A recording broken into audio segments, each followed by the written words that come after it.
So evening எல்லாம் இந்த program முடிச்சுட்டு வீட்டுக்கு போனதுக்கு அப்புறம் ஒரு பேப்பர் எடுக்கிறீங்க, உங்களோட ட்ரீம் லிஸ்ட்னு சொல்லிட்டு ஒரு 20 ட்ரீம் லிஸ்ட் எழுதுறீங்க.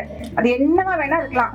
வீடு வாங்கணும், கார் வாங்கணும், எனக்கு பிடிச்ச ட்ரெஸ்ஸஸ் நிறைய வாங்கணும், ஜுவல்லரி வாங்கணும், டிராவல் பண்ணணும், பிடிச்சதை சாப்பிடணும், என்னவா வேணா இருக்கலாம். ஒரு 20 லிஸ்ட்டை எழுதி நீங்க எப்பயுமே பார்க்குற ஒரு இடத்துல ஒட்டி வச்சிருங்க.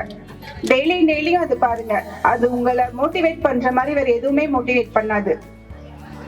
ஸோ என்ன என் அம்மா அப்பா பார்த்தா இப்ப எவ்வளவு சந்தோஷப்படுவாங்களோ அது மாதிரி உங்க அம்மா அப்பா உங்களை இந்த மாதிரி ஒரு பெரிய ஸ்டேஜ்ல பார்த்து சந்தோஷப்படணும்.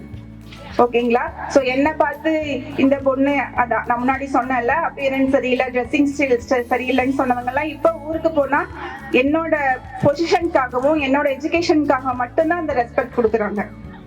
சோ அந்த பொசிஷனுக்கு நீங்க எல்லாரும் வரணும் அப்படின்னு சொல்லிட்டு நான் விஷ் பண்ணிக்கிறேன். சோ கண்டிப்பா வருவீங்களா? சோ எந்த இடத்துலயும் உங்களோட கான்பிடன்ஸை மட்டும் கை விட்டுறாதீங்க.